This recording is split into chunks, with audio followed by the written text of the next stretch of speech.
नमस्कार, आपका स्वागत है बिहार भी न्यूज चैनल में। आपने अभी तक इस चैनल को सब्सक्राइब नहीं किए हैं तो लाल रंग का बटन दबाकर सब्सक्राइब कर लें और बगल के घंटे को बजा दें ताकि बिहार के ताज़ा खबरों से संबंधित लेटेस्ट वीडियो सबसे पहले आप तक पहुंचे। केंद्रीय शिक्षा मंत्री धर्मेंद्र प्रधान ने शिक्षकों के लिए दिया खुशखबरी। कहा, समग्र शिक्षा पर केंद्र राज्य देंगे 3 लाख करोड़। केंद्रीय शिक्षा मंत्री धर्मेंद्र प्रधान ने कहा कि समग्र शिक्षा 2.0 के लिए केंद्र और राज्य सामूहिक रूप से 3 लाख करोड़ रुपए देंगे। भारतीय उद्योग परिसंघ के वार्षिक अधिवेशन में रोजगार सृजन एवं एंटरप्रेन्योर विषय पर प्रधान ने कहा कि प्रारंभिक शिक्षा और पोषण मामले में औपचारिक तंत्र विकसित करने के लिए शिक्षा और महिला एवं बाल विकास मंत्रालय मिलकर काम करेंगे ताकि अगले 5 साल में समग्र शिक्षा को लागू किया जा सके। शिक्षा मंत्री ने कहा कि सरकार राष्ट्रीय शिक्षा नीति को जमीनी स्तर पर लागू करना चाहती है। सरकार 3 साल से ऊपर के बच्चों को औपचारिक शिक्षा व्यवस्था से जोड़ने पर काम कर चुकी है और उनकी अगले 20 साल की शिक्षा की योजना पर काम कर रही है। उन्होंने कहा कि अभी 3 साल से 23 साल तक के करीब 15 करोड़ बच्चे और युवा इस व्यवस्था से बाहर हैं। बिना किताब स्कूल जाएंगे। प्रारंभिक स्कूलों के 1 करोड़ 20 लाख बच्चे, 4 माह बाद भी बच्चे के खाते में नहीं भेजी गई राशि। मिड डे मील योजना से शिक्षकों को अलग करने की तैयारी तेज हो गई है। पटना में इस्कॉन और अक्षय पात्र को दी जाएगी जिम्मेदारी। शिक्षकों को मिड डे मील योजना से अलग करने संबंधी हाईकोर्ट के आदेश के बाद शिक्षा विभाग ने तैयारी तेज कर दी। पिछले दिनों राज्य सरकार ने कैबिनेट के माध्यम से पटना के कुछ प्रारंभिक स्कूलों के लगभग 25,000 बच्चों को मध्याह्न भोजन देने के लिए स्वयंसेवी संस्थान अक्षय पात्र को जिम्मेदारी दी है। पटना में भी इस्कॉन को भी 25,000 बच्चों को मध्याह्न भोजन देने की जिम्मेदारी दी गई है। पटना के बांकीपुर, महेंद्रू और गुलजार बाग आदि क्षेत्रों के प्राथमिक और मध्य विद्यालय की जिम्मेदारी है। अक्षय पात्रा को फुलवारी शरीफ इलाके के 51 स्कूलों और दानापुर, दीघा और पटना सदर के कुछ स्कूलों के लगभग 25,000 बच्चों को मध्याह्न भोजन देने की जिम्मेदारी दी गई है।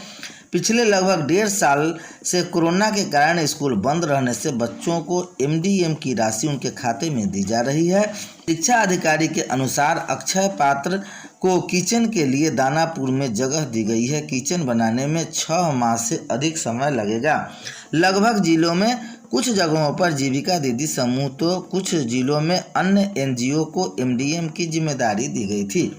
शिक्षक संघ ने ही हाईकोर्ट में याचिका दायर की थी कि मिड डे मील योजना सहित अन्य कार्यों से शिक्षकों को मुक्त रखा जाए ताकि शिक्षण बच्चों की पढ़ाई पर अपना ध्यान केंद्रित कर सकें। पिछले दिनों शिक्षा मंत्री विजय कुमार चौधरी ने भी केंद्रीय शिक्षा मंत्री धर्मेंद्र प्रधान से मुलाकात के दौरान शिक्षकों को मिड डे मील योजना से अलग करने के लिए मांग की थी। MDM निर्देशक सतीश चंद्र झा ने बताया कि अक्षय पात्र को पटना में कुछ स्कूलों में मध्याह्न भोजन परोसने की जिम्मेदारी दी गई है। कक्षा 1 से 5 के प्रति छात्र MDM राशि 4 रुपये 97 पैसे और कक्षा 6 से 8 के लिए प्रति बच्चे 7 रुपये 45 रुपये निर्धारित की गई है। राजधानी के 70 केंद्रों पर BEd प्रवेश परीक्षा होगी। आज 45,000 परीक्षार्थी होंगे इसमें शामिल। राज्य के सभी सरकारी व निजी BEd कॉलेजों में नामांकन के लिए संयुक्त प्रवेश परीक्षा 13 अगस्त को होगी। इस परीक्षा के लिए राज्य के 11 शहरों में कुल 276 केंद्र बनाए गए हैं। परीक्षा के लिए सबसे अधिक 70 केंद्र पटना में है, जहां लगभग 45,000 परीक्षार्थी शामिल होंगे, जबकि पूरे राज्य में 1,36,772 परीक्षार्थियों ने आवेदन किया है। इसके बाद सबसे अधिक 29 केंद्र दरभंगा में है, जबकि पूर्णिया में 28 केंद्र पर संयुक्त प्रवेश परीक्षा का आयोजन किया गया है। वहीं भागलपुर में 24, मधेपुरा में, आरा में 21, गया में 18, मुजफ्फरपुर में 16, मुंगेर में 13, हाजीपुर में 11 और छपरा में 9 केंद्र पर BEd संयुक्त प्रवेश परीक्षा का आयोजन होगा। इस परीक्षा के आधार पर राज्य के सभी 14 विश्वविद्यालयों में BEd कॉलेजों के 335 कॉलेजों को मिलाकर इस बार कुल 35,800 सीटों पर नामांकन होगा। इसमें सबसे अधिक 60 कॉलेज BR अम्बेडकर विश्वविद्यालय से संबद्ध है। इन 60 कॉलेजों में कुल 6,050 सीटें हैं। 2 घंटे की परीक्षा होगी। प्रवेश परीक्षा 2 घंटे की होगी, जिसमें कुल 120 प्रश्न पूछे जाएंगे। प्रश्न वस्तुनिष्ठ होंगे, जिसका उत्तर OMR शीट पर देना होगा।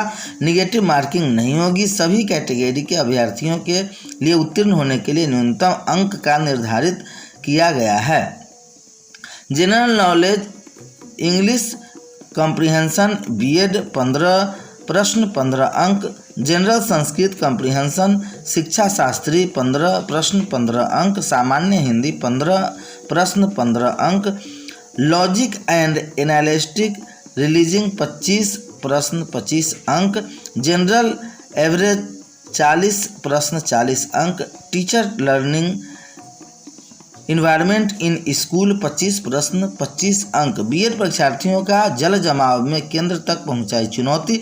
मुजफ्फरपुर बीएड के प्रवेश परीक्षा शुक्रवार को शहर में 32 केंद्रों पर होगी। परीक्षा में 16,500 छात्र छात्राएँ शामिल होंगे। इसकी तैयारी को लेकर गुरुवार को बीबी गेस्ट हाउस में बीबी के नोडल पदाधिकारी डॉक्टर अमिता शर्मा ने ऑब्जर्वर की बैठक ली। सबसे बड़ी चिंता समय OMR शीट पर क्वेश्चन पेपर परीक्षा केंद्र पर पहुंचाने को लेकर है। शहर में भारी जल जमाव के कारण विभिन्न केंद्रों पर परीक्षार्थियों को भी पानी से होकर केंद्रों पर पहुंचना होगा। बीएड की पहली सूची की छात्राएं आज और कल लेंगे नामांकन। पटना वीमेंस कॉलेज में 17 और 14 अगस्त को बीएड की पहली सूची के आधार पर नामांकन होगा। नामांकन ऑफलाइन होगा और बीए के साथ पहली सूची के आधार पर होने वाली सभी विषयों के नामांकन पूरे हो जाएंगे। सेकेंड फेज के लिए कॉलेज ने 1 से 10 अगस्त तक के नामांकन पोर्टल दोबारा खोला था। दूसरे फेज में 800 से ज़्यादा छात्राओं ने फॉर्म भरे। इसका ऑफलाइन टेस्ट 14 को होना है। मेल के जरिए छात्राओं तक टेस्ट में संबंधित जानकारी साझा कर दी जाएगी। गेस्ट के बाद यूजी के सभी कोर्सेज के लिए दूसरी सूची जारी की जाएगी। पटना वीमेंस कॉलेज में पहले सेमेस्टर यानी नए सत्र में नामांकन लेने वाले छात्राओं की क्लासेस 6 सितंबर से शुरू हो जाएगी। छात्राओं को क्लास शुरू होने से पहले उनका ओरिएंटेशन किया जाएगा, जिसमें कॉलेज से संबंधित सभी जानकारी उनके साथ साझा की जाएगी। कॉलेज के ओरिएंटेशन प्रोग्राम के लिए नया शेड्यूल जारी किया गया है।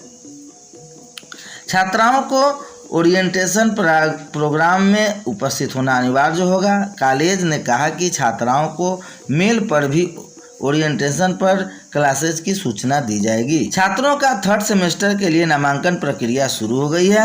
NIT पटना में सेकेंड ईयर के छात्रों को तीसरे सेमेस्टर में नामांकन की प्रक्रिया गुरुवार से शुरू हो चुकी है। छात्र छात्राओं की प्रक्रिया 20 अगस्त तक ऑनलाइन मोड में पूरी कर लेंगे। कॉलेज के वेबसाइट के चाणक्य पोर्टल के जरिए छात्र रजिस्ट्रेशन फॉर्म भर सकेंगे। कार्यालय द्वारा सभी दूसरे वर्ष के छात्रों को रजिस्ट्रेशन और फीस भुगतान करने के बाद इनकी 3 कॉपी डाउनलोड कर अपने विभाग अध्यक्ष के पास ईमेल के जरिए जमा करने का आदेश दिया गया।